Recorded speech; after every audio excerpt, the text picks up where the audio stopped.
Hai teman-teman, perkenalkan saya adalah Putri Edistia dari Universitas Merdeka Pasuruan.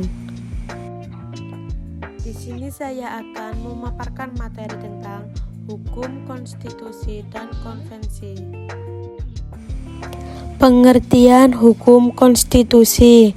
Menurut Kacewer, keseluruhan sistem ketatanegaraan yang berupa kumpulan peraturan yang membentuk dan mengatur dalam pemerintahan suatu negara. Menurut Hermann Hiller, arti politis sebagai cermin kehidupan sosial politik yang nyata dalam masyarakat. Arti yuridis sebagai suatu kesatuan kaidah hukum yang hidup di dalam masyarakat. Konstitusi yang tertulis dalam naskah Undang-Undang Dasar sebagai hukum yang tertinggi dalam suatu negara. Pengertian konvensi. Menurut Bagirmanan, konvensi adalah undang-undang yang tumbuh dalam praktek ketatanegaraan untuk melengkapi, menyempurnakan, menghidupkan kembali atau dinamis aturan-aturan hukum perundang-undangan atau hukum adat konstitusional. Ciri-ciri konvensi. Yang pertama, isi dan praktek dari konvensi dapat berjalan sejajar dan tidak bertentangan dengan Undang-Undang Dasar 1945. Yang kedua, timbul karena kebiasaan-kebiasaan yang dilakukan secara berulang kali dalam penyelenggaraan negara. Yang ketiga, konvensi dapat dipakai sebagai pelengkap Undang-Undang Dasar 1945 karena dapat diterapkan sesuai perkembangan zaman. Yang keempat, konvensi tidak tertulis dan tidak dapat diadili sehingga pelanggaran yang dilakukan misalnya oleh pemerintah tidak dapat diadili atas pelanggaran tersebut. Yang kelima, meskipun sifatnya tidak tertulis, masyarakat tetap menerima konvensi dan memandangnya sebagai aturan dalam penyelenggaraan negara yang harus dipatuhi. Jenis-jenis konvensil.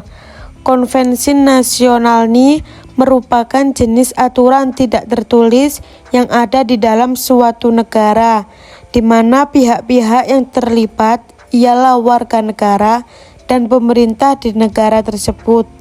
Konvensi internasional merupakan jenis aturan tidak tertulis yang melibatkan warga negara dan pemerintah dari setiap warga negara yang ikut menandatangani suatu konvensi.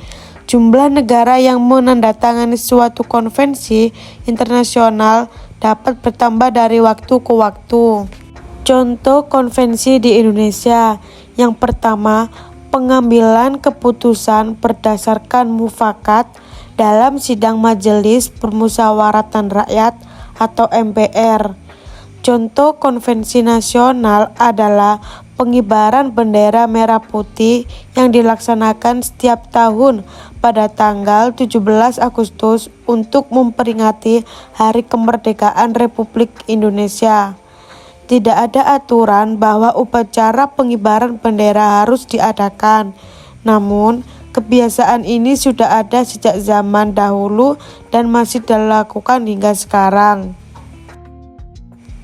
Yang kedua, pidato Presiden tanggal 16 Agustus. Tradisi kenegaraan ini pada dasarnya tidak relevan dengan sistem pemerintahan Indonesia, yakni presidensial. Dalam sistem pemerintahan ini, presiden bertanggung jawab langsung kepada rakyat, bukan terhadap parlemen. Yang kedua, pemilihan menteri dan jabatan tertentu oleh presiden dan wakil presiden yang terpilih dalam ajang pemilu akan memilih para menteri untuk mengisi kabinetnya. Dalam hal ini, presiden memiliki hak untuk para menteri untuk mengisi kabinetnya.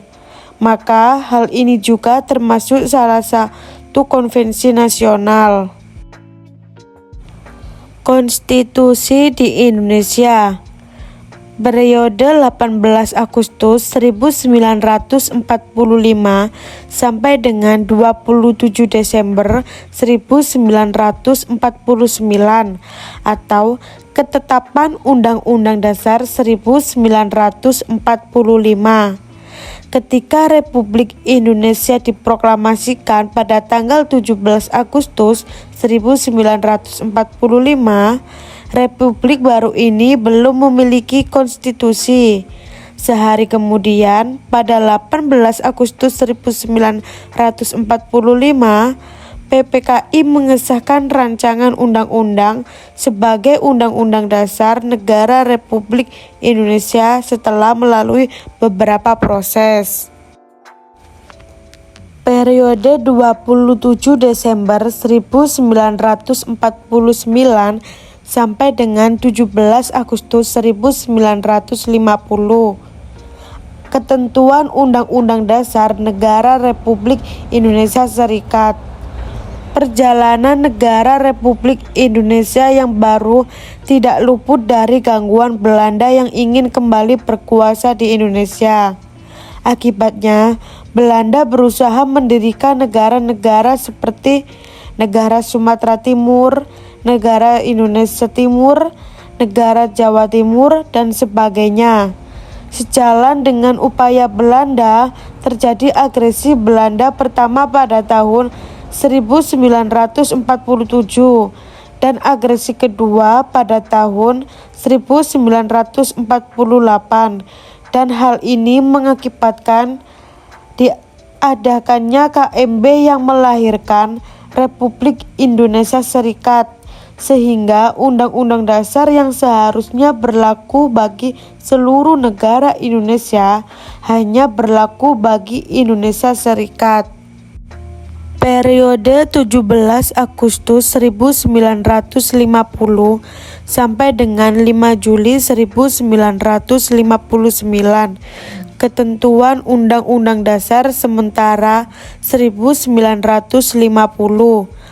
Masa Federal Undang-Undang Dasar Negara Republik Indonesia Serikat tahun 1949 merupakan perubahan sementara karena bangsa Indonesia sejak tanggal 17 Agustus 1945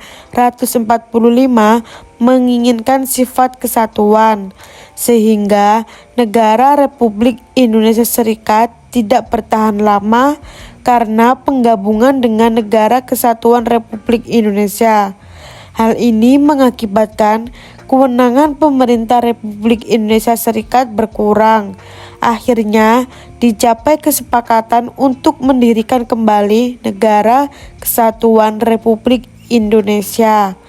Untuk negara kesatuan yang akan dibentuk jelas membutuhkan konstitusi baru, dan untuk itu dibentuk panitia bersama untuk menyiapkan rancangan undang-undang yang kemudian disahkan pada tanggal 12 Agustus 1950 oleh Badan Kerja Komite Nasional Pusat dan oleh DPR dan Senat Republik Indonesia Serikat pada tanggal 14 Agustus 1950,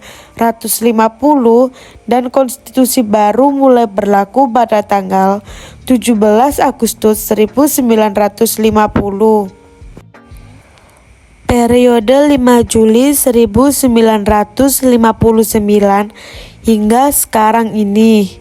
Ketentuan pemberlakuan kembali Undang-Undang Dasar 1945 dengan dekret Presiden pada tanggal 5 Juli 1959, Undang-Undang Dasar 1945 mulai berlaku lagi, dan perubahan MPR sementara Orde Lama tahun 1959 hingga 1965 menjadi MPR sementara Orde Baru. Perubahan itu dilakukan karena MPR Orde Lama dianggap tidak mencerminkan pelaksanaan Undang-Undang 1945 yang murni dan konsekuen. Thank you for watching my video. Don't forget to like, comment, and subscribe.